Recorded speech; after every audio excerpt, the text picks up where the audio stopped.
Hello mga mama at sirs, magandang gabi sa inyong lahat. So Halloween na naman Ito yung Halloween special ko. Dalawang area yung pupuntahan. Isa itong tulay, pati yung bahay. So time check 2:55. So samahan nyo kami. Kasama ko dito yung Pampanga Boys, sila Boss Tabs, Boss MK, at yung team nila Kuya Rick Paranormal. Tama ba yung pagkakasabi ko, Kuya Rick? Dito sa isang lugar sa Apalit, Pampanga. Ano? Putang ina! Pero bago lahat, kukwentuhan ko muna kayo. Hindi naman talaga yun ang original na location na pupuntahan namin. Ang original ay dito sa San Rafael, Bulacan. Kaya lang yung location, pucha, gubat na gubat. Para tayong sasabak sa gera. Nakarating kami dyan, sir. Hanggang gitna lang. Hoy, sir. Very... Pinapasok na kami ng caretaker dyan sa lugar na yan. Kasi maganda yung istorya ng bahay dyan sa dulo. May pinatay na tao. Kaya lang po siya, bago ka makapunta doon sa bahay, kita nyo naman, men. Yung damo. Parang anytime may sasakmal sa yung king cobra dyan.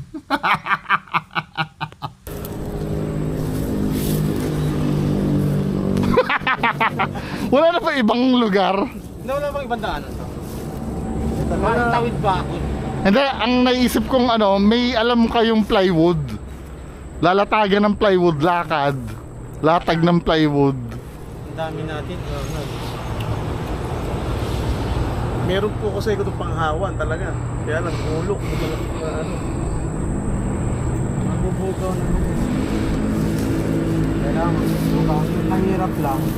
Pagtapa. Okay lang kung Philippine Cobra ang nandito. Paano kung King Cobra? Hindi tayo maiiwasan dun Lalayo Ang Philippine Cobra lalayo Yung King Cobra mga habol yun Yun na nang habol sa akin sa Batangas. Iyak ako. Alam ko na. May gasolina kayo? Kasi sabi na. Sindihan. So ayun since ayaw namin mag-take ng risk para lang sa isang content, mas mabuting dun kami sa safe. So naghanap na lang uli kami. Luckily, itong Pampanga Boys may nasuggest na magandang location. So plan B kami. Nakita nyo naman yung sobrang damo dun sa una na parang Vietnam. Dito kami ngayon sa kotse. Nagmamaneho si Boss MK yung sa harap, tapos si Boss Tabs, tapos ito si Soldier. Naka 4 wheels kami ngayon. Baka sabihin nyo hanggang motor lang kami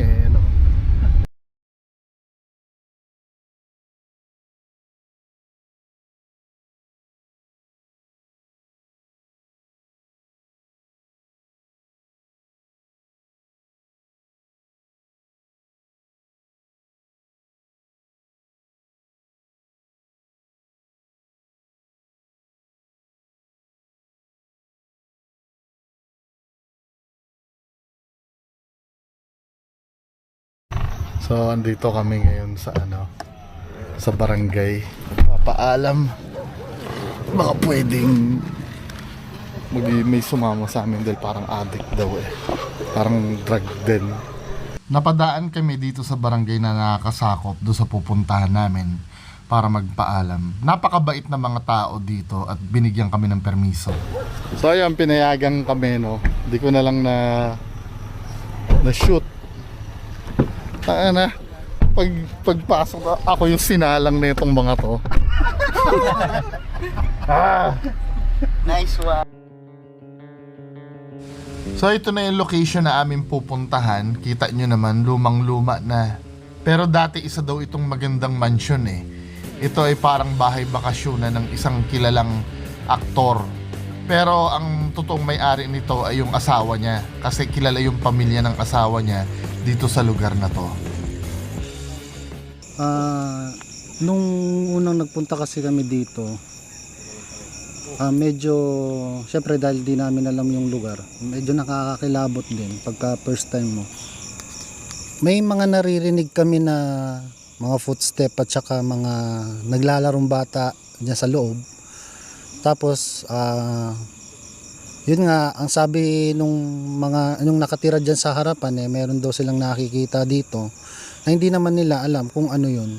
Pero mayroon silang nakikita mga parang naglalakad dyan, mga batang parang nagsasayawan, ganyan. Tapos, yun nga yung merong matangkad na itim na hindi namin alam kung elemento ba to o isang engkanto or something na ganun. Mataas daw na lalaki. Tapos yun nga, naramdaman din namin dyan na parang meron, lalo na doon sa may second floor. Itong dalawang to ang reason kung bakit nandito ako sa location. Ang nasa kaliwa ay si Boss MK, ang nasa kanan naman ay si Boss Tabs. So sila yung mga kasama ko dito sa lugar. Hindi kasi dito, nung unang pagpunta namin dito, matataas pa yung talahib. Malalaki pa yung mga halaman. Tapos, ito lang yung way papasok. Ang una kong napansin dito sa may puno. Mabigat yung pakiramdam. Tapos yun nga, nung tinanong namin yung sa harapan, sabi nila, madalas daw sila nakakita dyan na malaking maitim. Tapos, nagsolo-solo kami. Pagpasok namin dyan, nagsolo kami, pare-pareho yung sagot namin na parang may sumusunod sa amin talaga. Talagang nakakarinig kami ng yabag. Tapos may naaaninag kaming puti na parang paikot-ikot. Parang sinusundan kami na pumapasok sa mga kwarto. Actually, yung mga nasabi nila, nasabi na nung nasa bahay pa kami. Pero nasabi din ni Manong. Ray, Adbingkula. Barangay lang ako. Barangay Tanod. Matagal na yan. Siguro lampas ng 50 years yan. Sabi na, dito raw nakatira si Don Ramon. Kung may ilang kadena sa paa. Dito raw. Malaking tao yun. Siya ang mayari dati ng lupa dito. Kaya siguro nagbabalik siya, ayaw iwanan yung lupa niya. So sa kwento naman ni Manong dito, yung version niya ng itim na lalaki na malaki ay nakakadena. Malawak yung space sa harap. Kasi nga mansion ito, no? Kaya dun kami nag-set ng camp sa labas. Medyo malayo-layo doon sa bahay. So ako na munang pupunta dun ngayon. On ko lang tong video ko. At syempre, dahil special to, no? Kailangan may special akong gawin. Yung gustong gusto nyo, yung alone challenge. So, proceed na tayo. As you can see naman, ando sila ha. So ako mag-isa ngayon ng papasok dito sa loob. Hopefully, maging maayos yung pagpunta ko dito.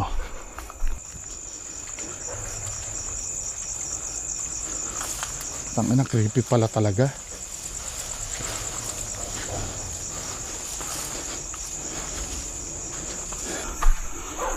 So ito yung main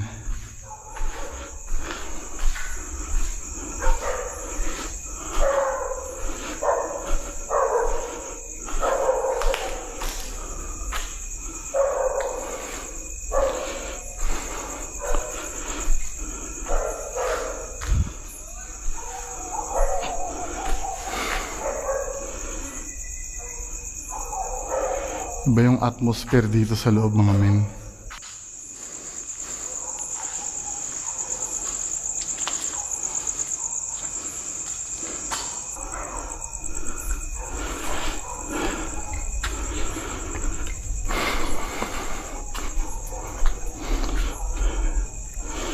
Oh shit.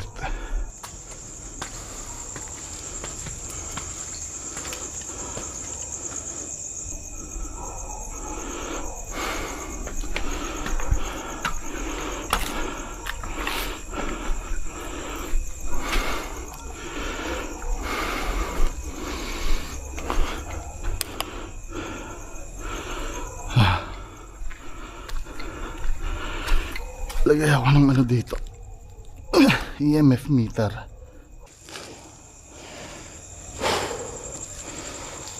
Ang ina, creepy.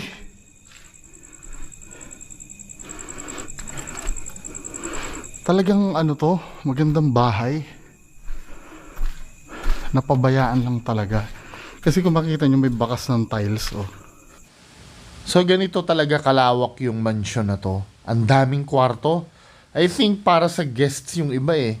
Medyo praning lang talaga ako tumingin sa bintana kasi alam nyo naman na yung karanasan ko sa Clark Abandoned Hospital. Ayoko na maulit yon. Pero at the same time, kahit natakot ako, medyo nag-e-enjoy ako dahil kasi ang ganda ng bahay. At tingin ko matibay talaga siya. Napabayaan lang talaga siya eh, sayang. Yung mga kwarto ang lalaki. Na puchay, isang kwarto yata nito kasi nilaki na itong bahay ko eh. Talagang milyonaryo yung may-ari doon.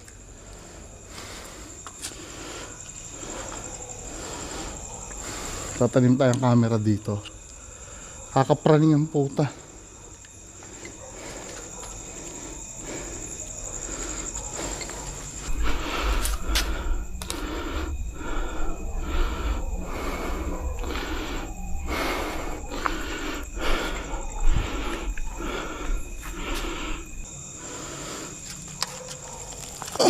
Puta tayo dito.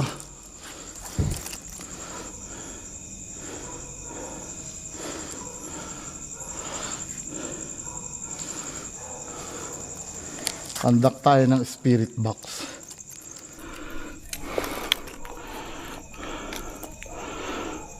If may kasama ako, pa ilawin mo mga yan. Kasi hindi umaano eh.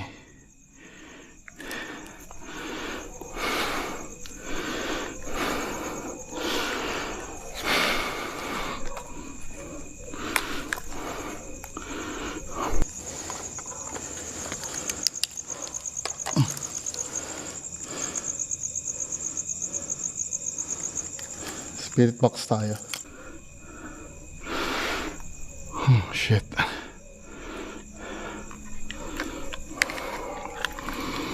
Ayoko tumingin sa mga bintana eh.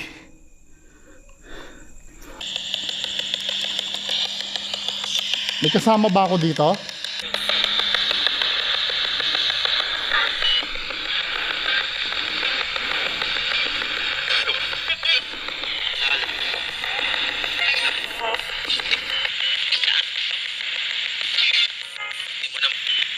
Ano?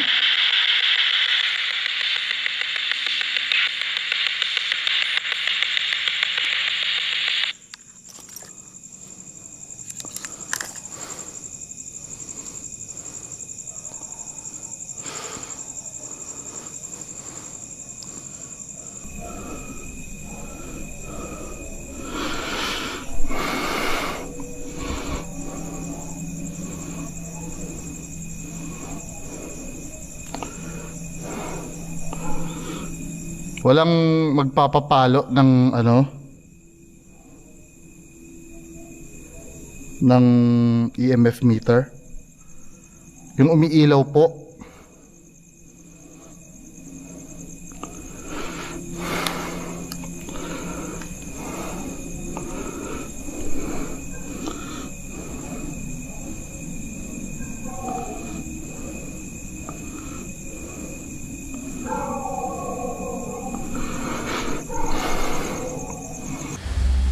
So, yun, mga kababayan ko, finorward ko na lang kasi wala naman masyado nangyayari. Wala naman akong kakaibang nakita o narinig sa kapaligiran. Lipat tayo. Baba tayo.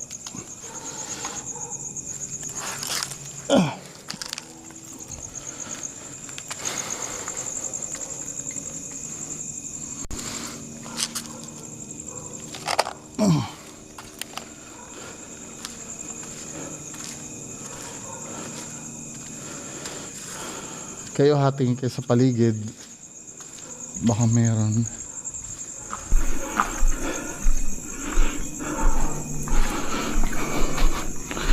Pero tangina na creepy pala talaga.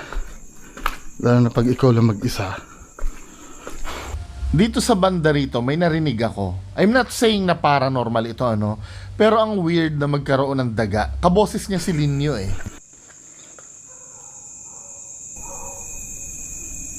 Narinig kayo?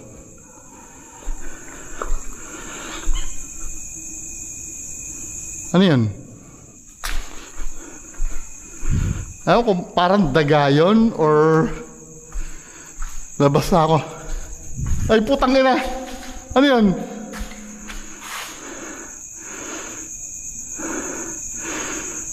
Daga nga. Bullshit. Pero yung ano niya parang boses ng... Ay, hindi. Palaka. Parang... Hindi naman gano'n ang tunog ng palaka, di ba? Yan o. Palaka siya eh.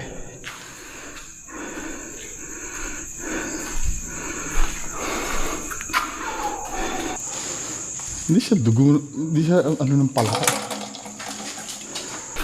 Ano ito? Parang mid quarter.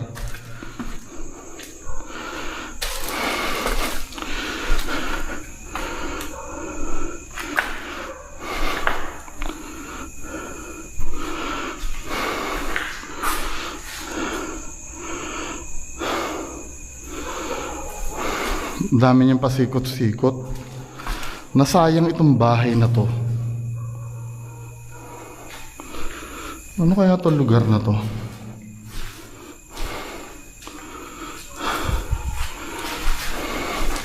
Ay, may paniki! Fuck! Fuck! Bigla may lumipad. Shit.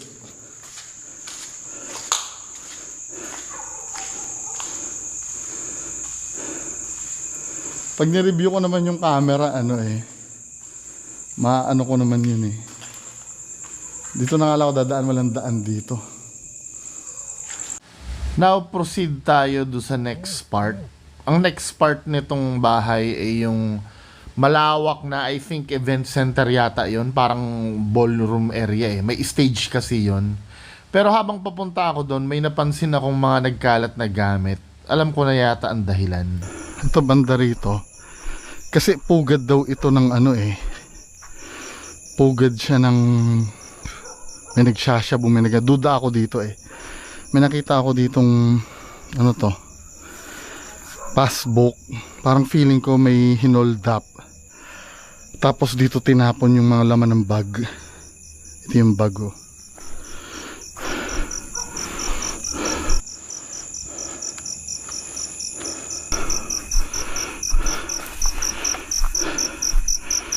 Ito yung parang dance hall or parang ballroom area.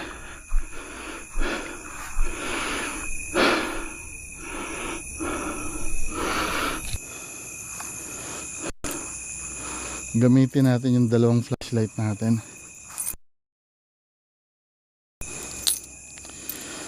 Sabi nila dito daw sa may stage. Ano ilaw na yun? Parang may bahay. Dito muna tayo sa may bandang stage na to.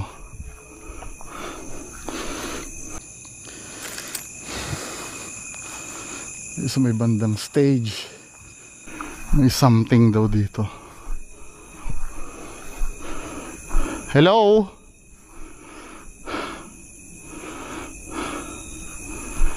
Hello?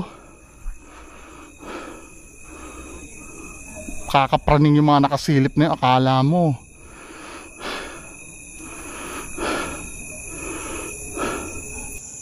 Andiyan ako sa taas kanina eh.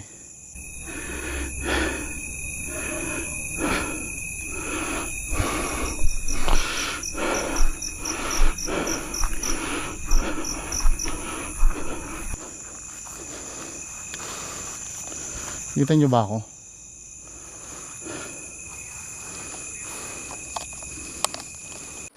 Fast forward muna natin. Nagkandak ako ng maraming experiment, yung EMF, reading, spirit box din. Tumingin-tingin ako sa paligid, kung ano-anong ginawa ko dyan. Nagpaikot-ikot ako kung saan-saan ako pumunta. Pero so far, wala pa naman akong nararamdaman nung mga time na yan.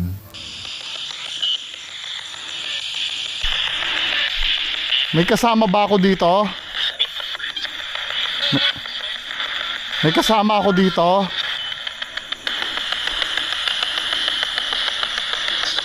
Hello? Hello? Pakisabi hello? Kinikilabutan ako.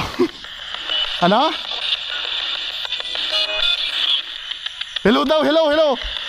Hi. Sabi mo naman hi. Hi.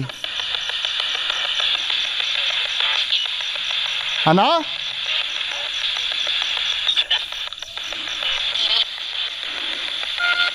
Ilan kayo dito? Ilan kayo dito? Ilan?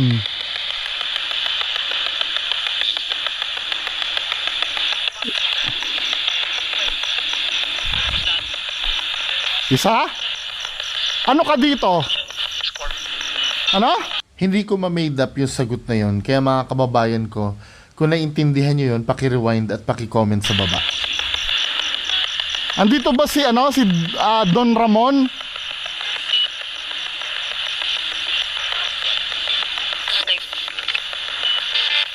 Kinilabutan ko nung na-mention ko yung Don Ramon.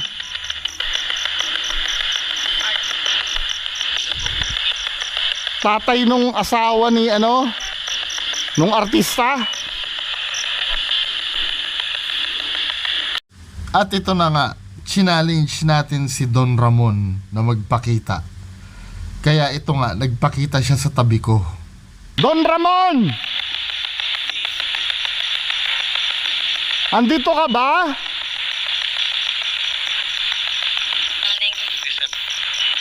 Ano? Eh putang ina!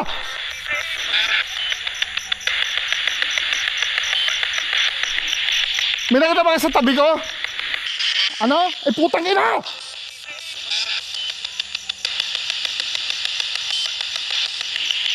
May nakita ba kayo sa tabi ko? Ang nakinikilala, ayoko na.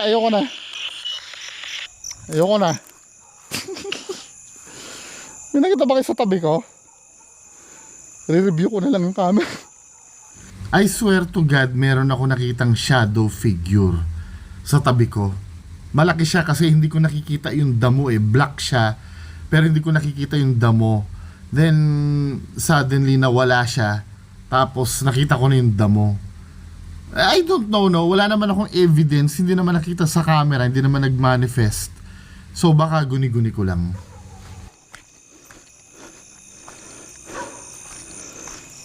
Grabe. Hindi ko alam kung guni-guni ko lang na may nakita ako sa tabi ko na nakatayo. Or dahil doon sa damo. Kamusta na? Kala namin pagkita kami dun. Rinig din pala nila sa labas. So yun, ni-review namin yung footage. Wala talaga, wala nakuha. Malamang siguro psychological. Kasi kanina ko pa iniisip yung yung si Don Ramon na kinwento ni Manong at yung itim na lalaki na kinikwento nila Boss Tabs. Pero I swear to God, kung guni-guni man yun siguro guni-guni. Pero nakita ko talaga. Pero psychological lang siguro. Sige mo, pasok na. Sige na, go. Kaya pala may isa pa.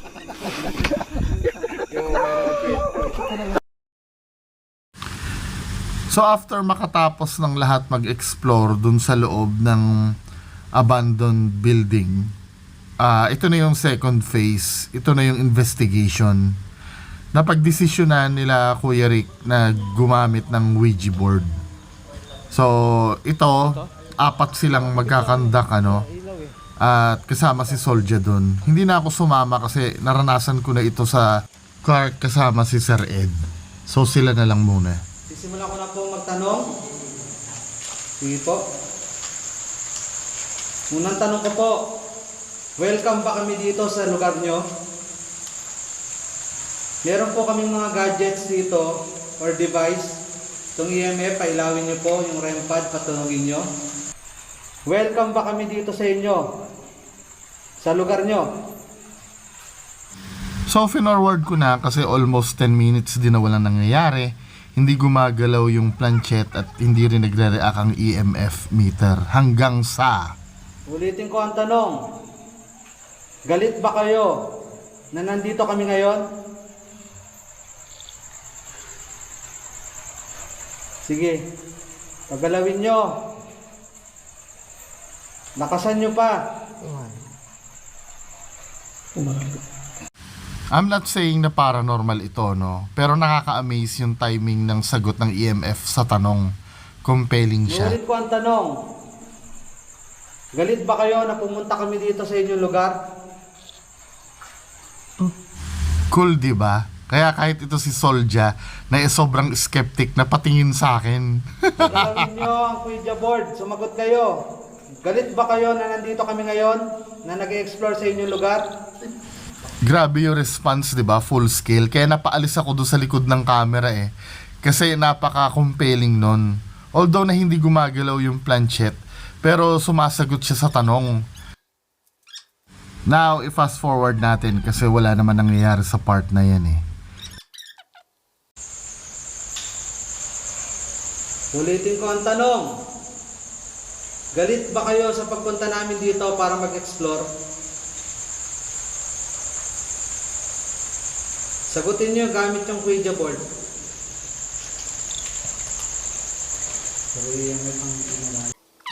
Unfortunately, hindi talaga gumagalaw yung planchet sa Ouija board. So, nag-decide na si Kuya Rick na wakasan na yung ritual na ginagawa nila. Hindi naman talo, no? Medyo panalo na rin yung investigation kasi ang ganda ng response, lalo na sa EMF. So, dahil tapos na dito sa lugar na to, magmo-move on na kami do sa next location, yung tulay daw. Eric Guanlaw, Barangay Tanod. 3 taon pa lang. Hindi ko alam yung tulay na yan, pangalan tulay na yan. Pero apalit ano yan eh. Mag-ati kasi yan eh. Yung magkakabarkada tayong 3 yun, nagyayang naligo sa ilog. Malakas yung agos. Naano data yung bata, tapos yung cellphone niya, tinatas niya. Pinabibitaw yung cellphone ng kasama niya, hindi niya binitaw. Nauntog sa mga bato. Tsaka taon-taon kasi kumukuha yung ilog namin yun eh. Katawan. Dito na banda, sa baba na. Tapos yung matandang kasama ko, barkada, yun ang sinabi niya. Sinabi niya, baka may makuha sa mga batang to. Yun. Marami na. Taon-taon kumukuha yung ilog yan. So, time check, 2:55. So, tingnan natin kung anong meron dito sa... Ito yung tulay ng apalit na yung in-interview natin. Ang balita daw dito, maraming namamatay. May kinukuha. So dito sa tulay, medyo mild na lang yung gagawin namin kasi pansin ko, mga kasamahan ko rin ay drain na. Pati ako medyo drain na rin ako eh.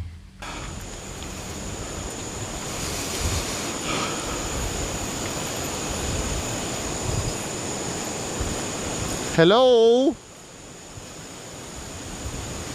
Sweet nga tayo spirit box. Ang ingay nung ano eh, nung lagaslas ng tubig. Patakot oh. Ang lalim pala nito, no?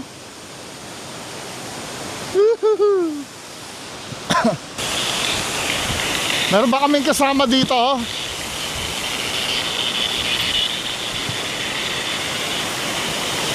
Ano to? Barangay... Hello?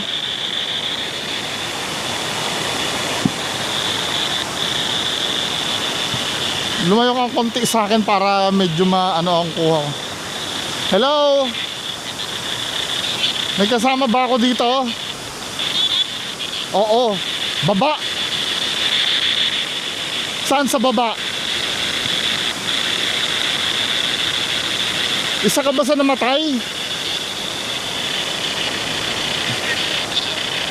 Isa. Anong pangalan mo?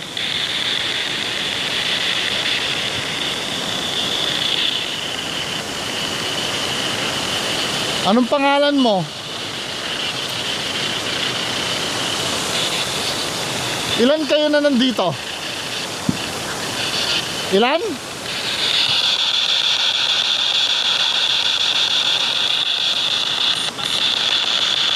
Ilan kayo?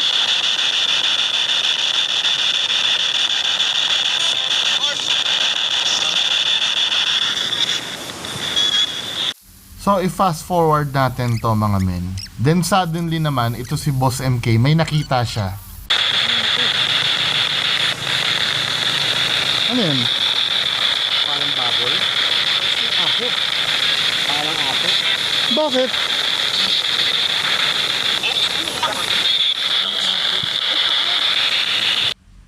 Ano ba yung ginamit sa ritual yon? Or tinapon dyan nung napadaan na nagkatay ng aso? Grabe naman yun. Okay na yun siguro. Nakita na natin tulay. So dahil dun sa pagod, antok, tsaka gutom na rin siguro, nakapag-decide na kami na tapusin na ito. Okay. So let's go na.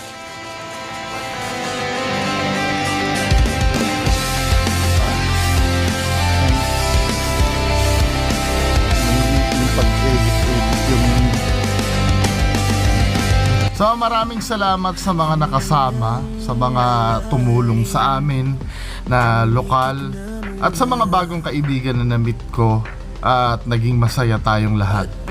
Ito yung isa sa mga pinakamasaya kong exploration sa maikling panahon na nag-ghost hunting ako. Maraming salamat din sa mga nagtiyagang manood. Hanggang sa susunod, sana marami pa tayong magawang katulad nito.